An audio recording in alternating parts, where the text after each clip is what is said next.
কান্দি কান্দি জুবিন গাৰ্গৰ ন্যায় প্ৰাপ্তিৰ বাবে আশীৰ্বাদ দিলে ভকত বৈষ্ণৱে। নগাঁও উৰিয়া গাঁৱত আৱেগিক পৰিৱেশ। সহধৰ্মিনী আমাৰ মাজত উপবিষ্ট হৈছে। বহুতো আমি জুবিনদাৰ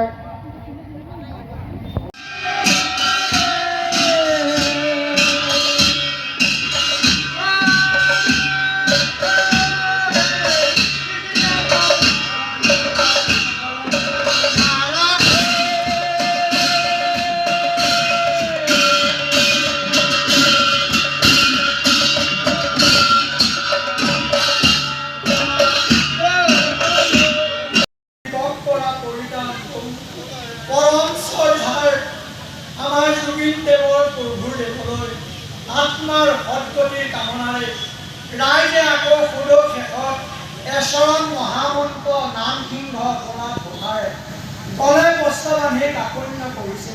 সেই মহাপ্ৰভু, সেই পুণ্যকৃষ্ণ ভগৱন্ত, সেই অপৰাধ মহাভাগী মহাদুতা অপৰাধ ভঞ্জন কৰি দৈৱকী নন্দন দেৱ নিজ গুণে পুষ্ট হ'ব লাগে আৰু সেৱাৰ কৰ্ম ফলপ্ৰাপ্তি কৰাই সেৱকী মনৰ সৎকামনা সৎ অভিলাষখিনি পূৰ্ণ কৰাই ৰাইজৰ যাতে মনৰ আশা আকাংক্ষাখিনি পূৰ্ণ কৰাই আজি আমাৰ জুবিন দেৱৰ প্ৰভুৰ দেৱলৈ যাতে যি আত্মাৰ কাৰণে যি সেৱা হৈছে, সকলোৱে এটাই বিচাৰিছোঁ, আমি বিচৰা নাই, ৰাইজেও বিচাৰিছে, অসমৰ ৰাইজেও বিচাৰিছে, সদৌ বিশ্বই বিচাৰিছে, তেখেতক ন্যায় পাব লাগে, ন্যায় পাব লাগে। এই পুণ্যকৃষ্ণ ভগৱন্ত এইখিনিকে প্ৰাৰ্থনা কৰিছোঁ।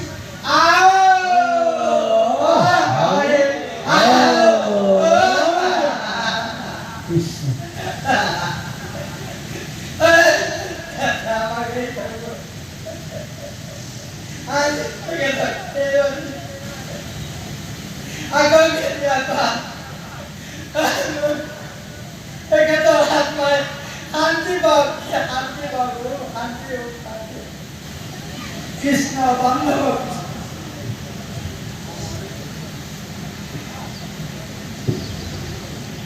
প্ৰাণ শিল্পী, আপন শিল্পী জুবিন গাৰ্গৰ আজি এই শ্ৰদ্ধাঞ্জলি অনুষ্ঠানৰ লগত সংগতি ৰাখি আজি অলপ আগতে উন্মোচিত হোৱা এখনি স্মৃতিগ্ৰন্থ জুবিন অন্যান্য সুৰৰ সুষমা আমাৰ ইতিমধ্যে উন্মোচিত হৈছে।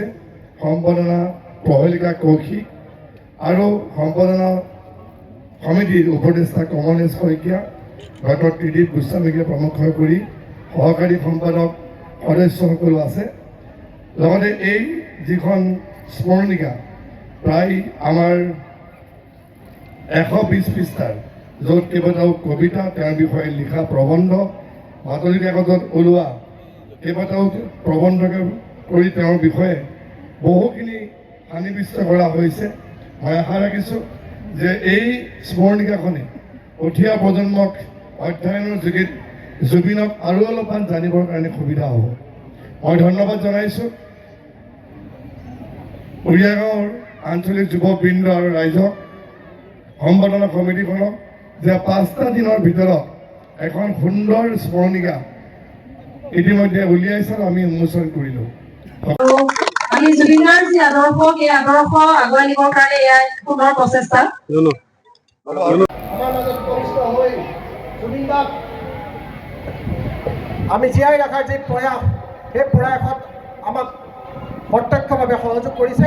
বৰ্তমান আমি যতীন বৰা ডাঙৰীয়া দেৱক এখনি ফুলা প্ৰদান কৰিবলৈ মই অনুৰোধ জনাইছোঁ আমাৰ উদ্যোক্তা মণ্ডলীৰ ফালৰ পৰা প্লাবিতা হাজৰিকাক, আৰু লগতে সহধৰ্মিনী সম্বৰ্ধনা জনাবলৈ অনুৰোধ জনাইছোঁ।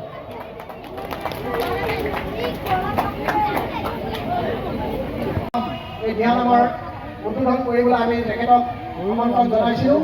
উৰিয়া গাঁও আঞ্চলিক যুৱকবৃন্দৰ উদ্যোগত আৰু সমূহ ৰাইজৰ সহযোগত আমি অসমীয়াৰ সত্তা আমাৰ দিহানামৰ গুৰু জুবিন গাৰ্গ দেৱৰ আজি মাহেকীয়া অনুষ্ঠান ভাগত, আজি দিহানাম ভাগত উদ্বোধন কৰিবলৈ আমি আমন্ত্ৰণ জনাওঁ।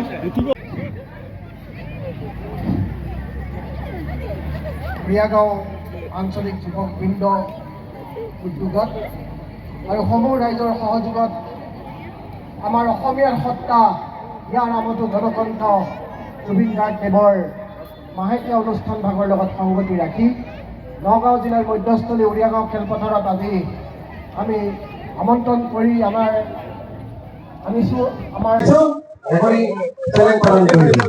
এইখিনিতে ঈশ্বৰলৈ গাকো একাষাৰ ক'বলৈ অনুৰোধ জনাইছোঁ। যেতিয়ালৈকে সংগীত চলি থাকিব, সংগীত মানুহে ভাল পাই থাকিব, অসমীয়া জাতি থাকিব, তেতিয়ালৈকে জুবিনৰ গানৰ প্ৰাসংগিকতা আমাৰ মাজৰ পৰা নাইকিয়া হৈ নাযায়। জুবিনৰ গীত নতুন প্ৰজন্মৰ বাবে অনুপ্ৰেৰণা, আৰু তেওঁৰ গীতে সদায় মানুহক প্ৰেৰণা দিছে।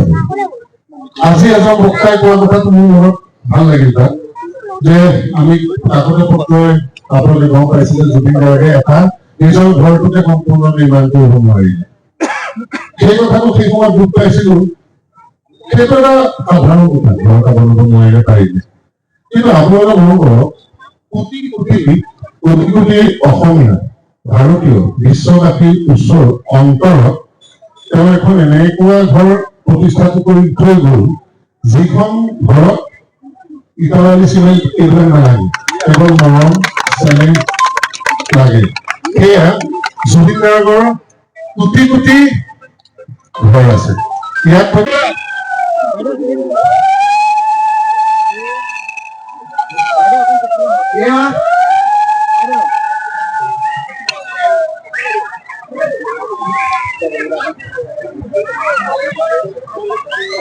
আমাৰ জুবিন অন্যান্য সুৰৰ সুষমা নামাকৰণেৰে বহু কষ্ট কৰি, বিশেষকৈ আমাৰ সম্পাদনা সমিতিৰ যিসকল বিষয়ববীয়া আছে, তেওঁলোকে এই গ্ৰন্থখনি খুব কম দিনৰ ভিতৰত তেওঁলোকৰ অশেষ কষ্ট ত্যাগ কৰি এই আজিৰ দিনটোত তেওঁলোকে যি ব্যৱস্থা কৰিলে, তাৰ বাবে তেখেতসকললৈ আমি উদ্যোক্তা মন্দিৰৰ ফালৰ পৰা বিশেষভাৱে ধন্যবাদ জ্ঞাপন কৰিছো।